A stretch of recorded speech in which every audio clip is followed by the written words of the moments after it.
একটা নির্বাচন হলো, আমাদের আশা ছিল সেখানে জনগণ যে রায় দিয়েছে, গণভোট করেছে, হার পক্ষে রায় দিয়েছে, সেটা বাস্তবায়িত হবে, জুলাই সনদ বাস্তবায়িত হবে।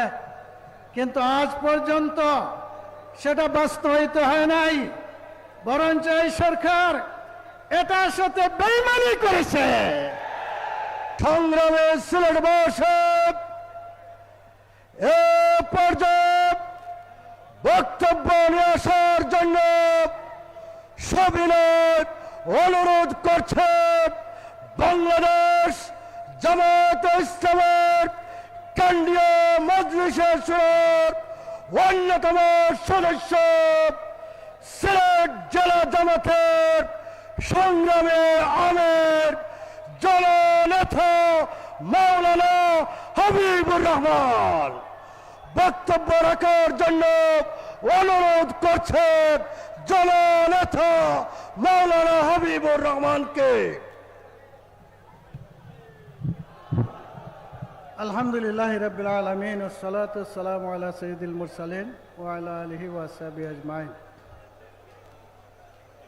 11 দলীয় ঐক্য কর্তৃক সিলেট বিভাগীয় সমাবেশে উপস্থিত সম্মানিত কেন্দ্রীয় এবং স্থানীয় নেতৃবৃন্দ, উপস্থিত আমার প্রাণপ্রিয় সিলেটবাসী, আসসালামু আলাইকুম ওয়া রাহমাতুল্লাহ।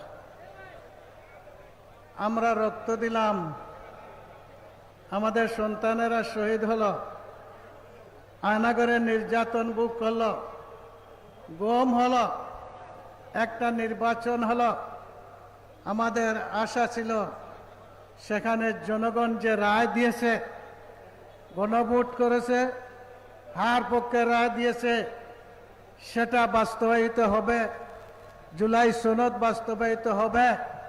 কিন্তু আজ পর্যন্ত সেটা বাস্তবায়িত হয় নাই, বরঞ্চ এই সরকার এটার সাথে বেইমানি করেছে।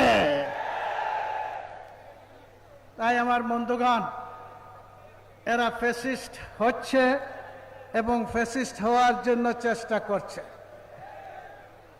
ফ্যাসিস্টের ইতিহাস এক সমান। নমরুদ একটা ফ্যাসিস্ট ছিল, সে তার বিরুদ্ধে কাউকে রাখতে চায় না। ইব্রাহিম আলাইহিস সালামের সাথে কি ব্যবহার করেছে আপনারা জানেন। ফেরাউন একটা ফ্যাসিস্ট ছিল, সে মুসা এবং তার দলের সাথে কি ব্যবহার করেছে আপনারা জানেন। এই বাংলাদেশের হাসিনা সরকার একটা ফ্যাসিস্ট ছিল, সে বিরোধীদের সাথে কি ব্যবহার করেছে আপনারা জানেন। তাই এই বিএনপি সরকার, উনারা ঘোষণা দেয় নাই, কিন্তু কার্যত উনারা একটা ফ্যাসিস্ট সরকার হয়ে গেছে। তাই নমরুদের যে অবস্থা হয়েছে, ফেরাউনের যে অবস্থা হয়েছে, হাসিনার যে অবস্থা হয়েছে, তাদেরও এই অবস্থা হবে। এই পথই তাদের পথ। তাই আমরা অনুরোধ করছি, আজকের এই সমাবেশ থেকে একসাথে আন্দোলন করেছি, রক্ত দিয়েছি, জেল কেটেছি, শহীদ হয়েছেন আমাদের ভাইয়েরা। আমরা চাই তাদেরকে সহযোগিতা করতে, আর সহযোগিতার পথ হচ্ছে একটাই, আপনারা সকল কিছু তওবা করে আজকেই ঘোষণা করেন যে আমরা গণভোটকে মেনে নিলাম, জনগণের রায়কে বাস্তবায়িত করার জন্য আপনারা শপথ নেন, তাহলে আমরা আপনাদের সাথে আছি ইনশাআল্লাহ। আর যদি এটা বাস্তবায়িত না করেন, তাহলে আজকে গোটা সিলেটবাসীর মাধ্যমে গোটা দেশবাসীকে আমি আহ্বান জানাচ্ছি, আরেকটা জুলাই বিপ্লবের জন্য প্রস্তুত হন। আপনারা কি প্রস্তুত হতে পারবেন? হাত তুলেন, আমি দেখতে চাই। আমার বন্ধুগণ, সেই বিপ্লবের আগে আজকের এই বিপ্লবে পাস করতে হবে। আপনারা অনেক কষ্ট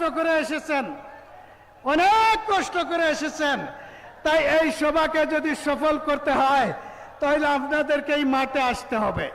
এখন আমি আসার জন্য বলবো না, অন্তত আমাদের বিশেষ অতিথিবৃন্দ, প্রধান অতিথি যখন বক্তব্য রাখবেন, দয়া করে আপনারা বাইরে কেউ থাকবেন না। আপনারাই রক্ত দিয়েছেন, আপনারাই জেল কেটেছেন, তাই সবাই ময়দানে নেমে আসতে পারবেন কিনা? বাইরে যারা আছেন ভাইয়েরা, দুই হাত তুলে আমাদেরকে আশ্বস্ত করেন। আলহামদুলিল্লাহ, তাহলে আমাদের সমাবেশ সফল হবে ইনশাআল্লাহ। আসসালামু আলাইকুম ওয়া রাহমাতুল্লাহ।